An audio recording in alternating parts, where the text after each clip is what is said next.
Assalamualaikum warahmatullahi wabarakatuh. Mohon penjelasan Gus, siapa sejatinya nafsu dan apakah dia itu bagian dari diri kita atau berdiri sendiri-sendiri? Gitu nggih. Nggih. Nggih. Siapa sih sejatinya nafsu? Tinggal melihat kita itu di posisi mana.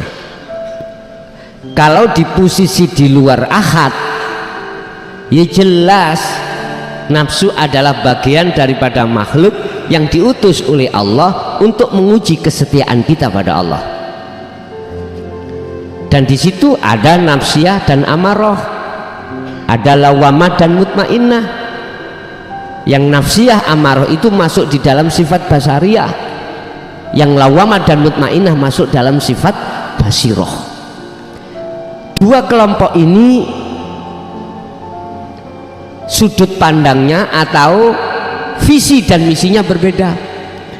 Yang basariyah mengajak kita lalai pada Allah, roh ini diajak untuk lalai, wa ma ubarri'u nafsi inna nafsala ammaratun bisu.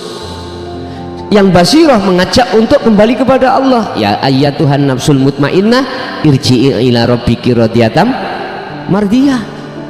Setiap saat Pak, dan waktu itu ocok-ocokan. Apa ocok-ocokannya? Satu narik untuk lalai Allah, satu narik untuk ingat pada Allah. Mana yang kalah dan mana yang menang? Inilah yang Rasulullah katakan dalam satu hadis, sahabat, kita pulang dari perang kecil, jihad kecil. Nanti umatku akan menghadapi jihad yang besar. Itulah jihad memerangi melawan hawa nafsu. Tapi tidak dikupas sedemikian jelas Pak. Mas ayah kita dulu itu dengan bahasa isyarah, karena memang takut fitnah, zamannya memang seperti itu. Nah, jikalau dipandang dari sisi proses menuju ke akad, otomatis siapa nafsu itu? Bagian daripada diri kita yang sama-sama makhluk ciptaan Allah, yang fungsinya untuk menguji pada kita kesetiaan kita pada Allah. Satu. Dua, siapakah nafsu ini?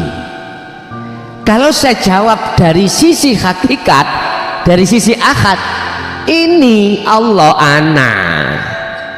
Karena selain Allah tidak ada. Nah, kalau sudah duduk di situ, ya gak ada yang salah, gak ada yang benar, semuanya berhukum jaiz, wenang. Lah Allah sendiri ya Pak. Udah gini aja, sampean punya rumah, oke, rumah sampean sendiri, jenengan tempat-tempati sendiri. Anggap saja tidak ada orang sama sekali di tengah hutan atau di dunia yang hidup Anda sendiri. Misalkan rumah itu milik sampean sendiri, jenengan kencing berdiri salah mboten? Rumah itu Anda kencingi salah mboten? Mboten, karena rumah Anda sendiri.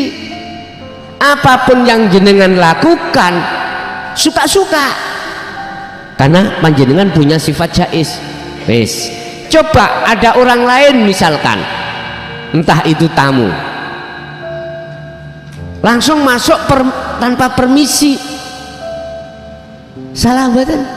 Salah. Apalagi kalau sudah masuk di dalam kencing berdiri. Hah, gimana ini? Jelas salah. Jelas salah.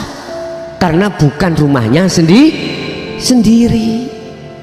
Wes, iku pemahaman secara logis mawon Pak, biar gampang mudah jenengan paham. Artinya gini, nafsu diri itu sudah muncul innani anallah di dalam diri jenengan setelah kefanaan selain daripadanya.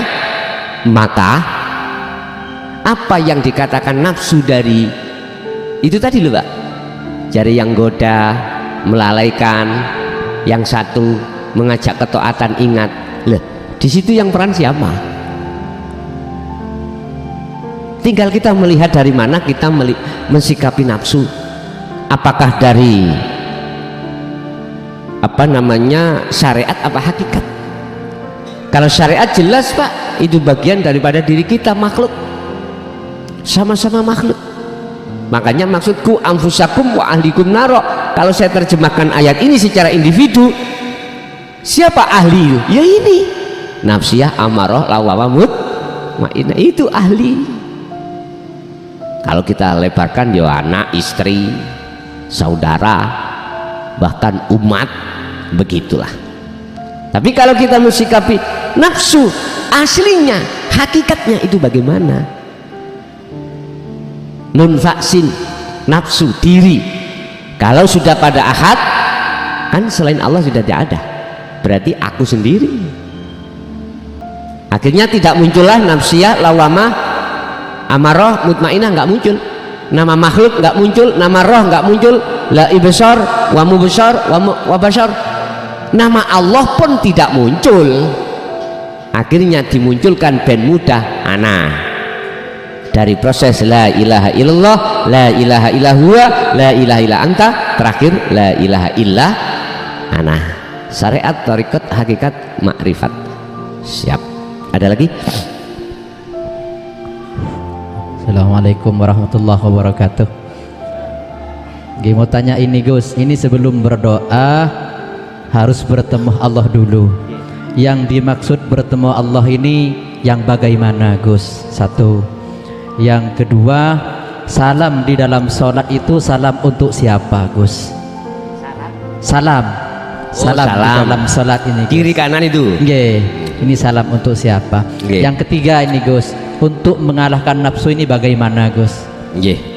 Ngoten mawon Gus. Assalamualaikum warahmatullahi wabarakatuh. Waalaikumsalam warahmatullahi wabarakatuh. Terkait berdoa kita disuruh menemui Allah dulu. Terus bagaimana cara menemui Allah di situ? Ketika jenengan Allahumma, bahasa lesan nih, hati jenengan duduk di tajalli. Itu caranya.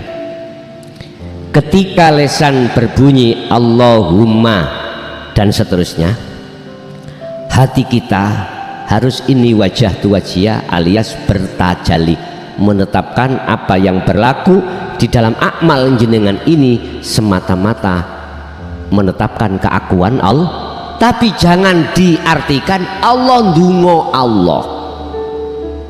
Iku lah boleh Allah loro lan. Apakah Allah minta Allah? Mungkin jenengan kita harus masuk pada bab masalah qadim ala qadim, pujanya pada dirinya sendiri. Wong namanya ahad ya gak ada dua lah. Satu. Nomor dua, apa tadi? Apa? Hutang. Oh, salam. Salam dalam sholat itu kita salam pada siapa? Hanya salam itulah yang banyak manusia tidak ada yang menjawab. Imam assalamualaikum, gak mungkin makmum jawab waalaikum, kan gak mungkin tuh Pak. Ada terjadi enggak? Hadis salam itu untuk siapa Pak? Dalam diri kita ada dua unsur. Mohon maaf, kita di tengah-tengah, kiri dan kanan ada. Siapa? Kanan jenengan adalah sifat basiroh, kiri jenengan adalah sifat basariyah. Artinya boleh saya katakan bahasa salam itu mengharapkan kepada kedua belah pihak itu menghadap Allah. Taatlah kau pada Allah. Bahasa salam itu kan selamat. Bahasanya kita bisa selamat karena kita taat.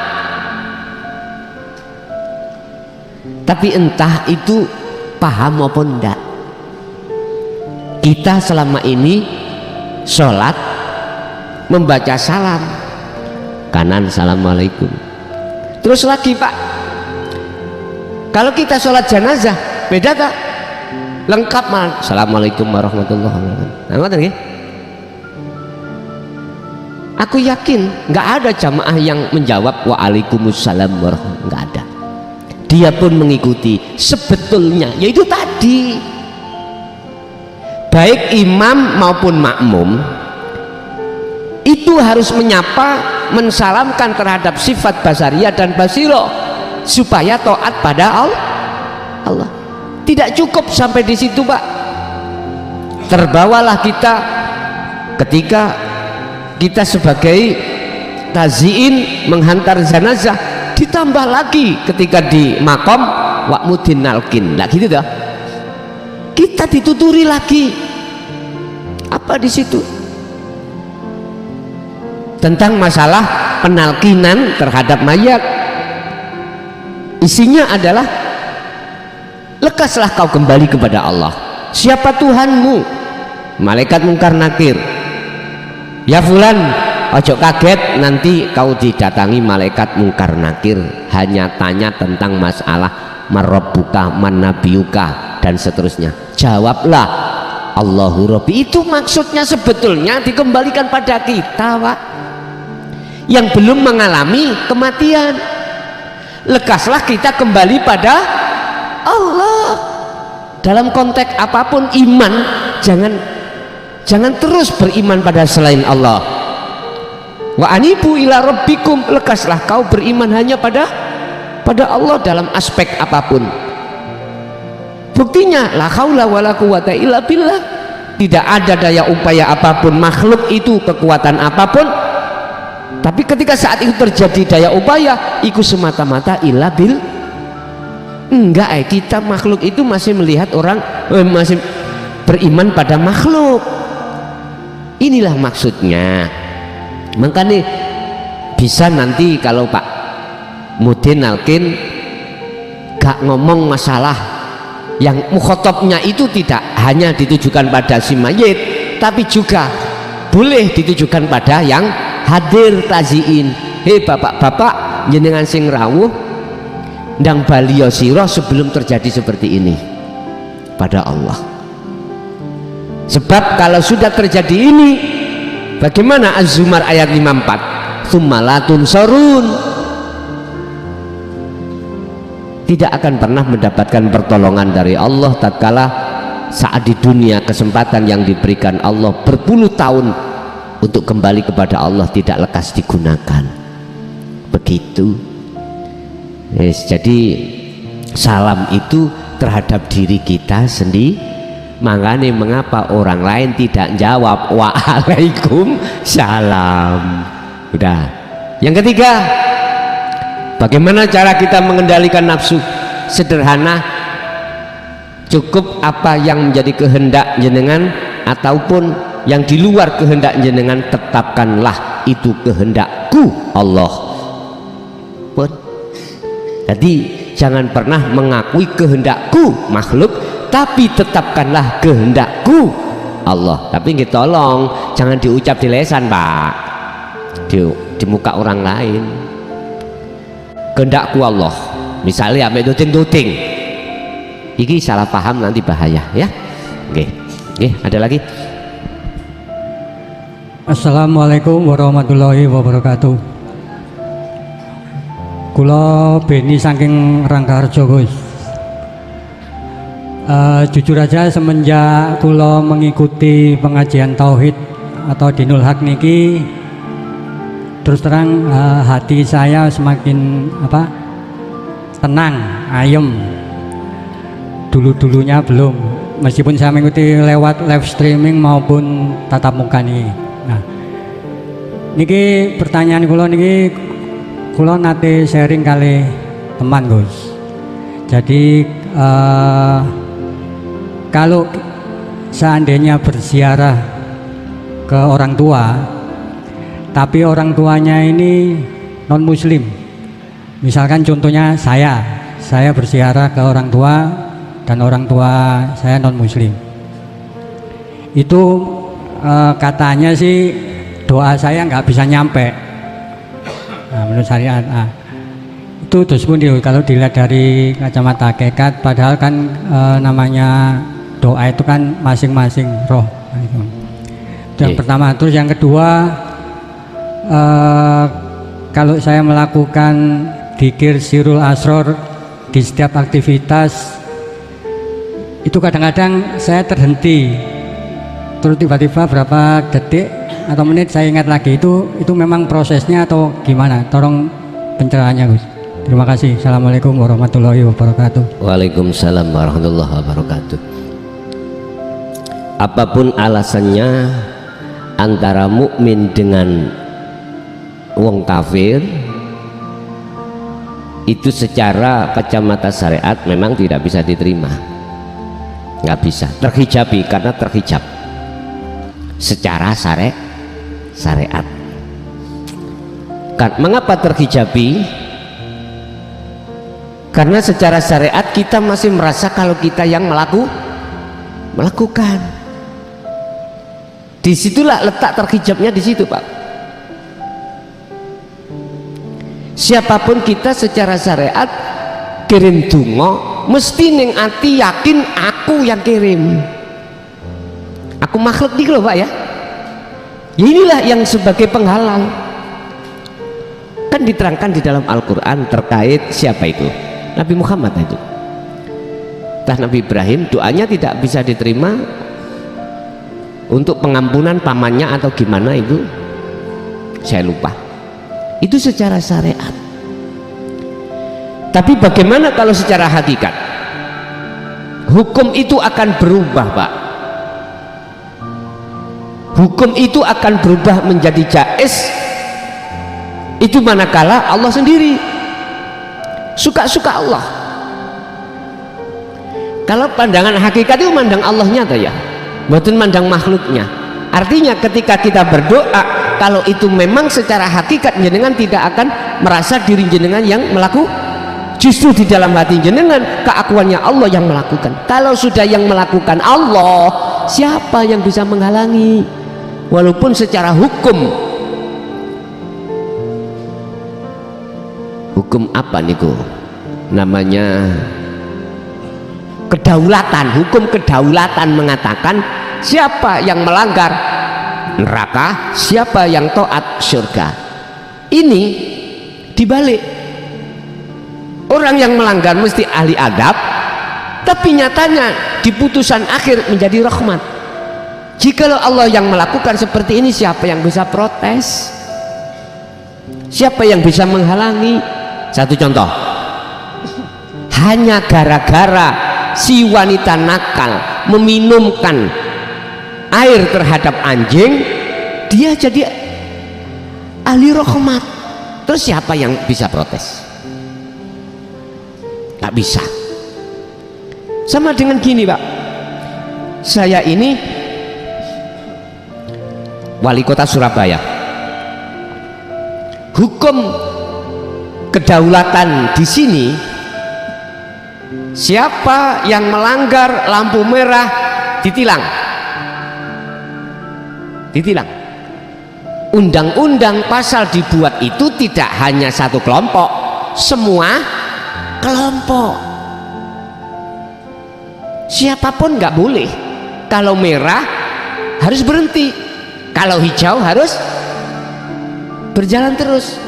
Tapi berhubung saya sebagai wali kota, lampu merah sasak. Tapi jangan diartikan saya memberikan contoh untuk melanggar aturan. Enggak, karena kewenangan. Polisinya sendiri malah memberi jalan. Apalagi saya presiden, gitu. Berarti kewenangan itulah, Pak, yang menjawab. Lah kita nggak ada kewenangan, ayo coba, Pak. Di perapatan lampu merah ada polisi yang menjaga, kita nggak pakai helm, sudah kita terombol aja, pasti kita dikejar, ditilanglah kita karena tidak punya kewenangan, nggak punya. Siapa yang punya kewenangan? Hanya Allah. Lah kita yang selama ini tidak berwenang, ya kudu difanakan. Tapi pun diartekno, hei menungso dadi Gusti Allah, aja ngono lho ya. Jangan lho ya. Mestinya hei manusia, hei nafsu, fanakan, tiadakan dirimu, kembalilah kepada Allah. Mungkin lebih sederhana seperti itu. Bahasa tauhid, jangan duduk di takholi, tapi duduklah di tajalli. Kalau sudah duduk di tajalli, andai kata Allah sendiri yang mengampuni, siapa yang bisa menghalangi? Nggak bisa tak? Nggak bisa. Artinya sampai ke makom orang tua, bertajalilah gitu kan. Paham? Bon, satu. Yang dua apa tadi Pak? Lupa saya. Apa? Oh, sirul asrar, nyambung putus ya tuh. Oke. Ingat, para kekasih Allah itu diletakkan Allah di makom 3. Tadi sudah saya jelaskan, fana, kamil, baqo. Dan seluruh kekasih Allah ini mesti muaranya masuknya lewat sirul asrar. Urusan torikohnya, toriko apa terserah, semuanya mesti muaranya itu masuk babus salam, yaitu sirul asrar. Ketika kita dimasukkan di makom kekasih Allah di fana, ya otomatis sambung nyambung putus. Nyambung putus itu mesti, bahkan lebih putusnya ketimbang loh ini loh kekasih Allah. Dikatakan kekasih Allah karena sudah masuk di musyahadah.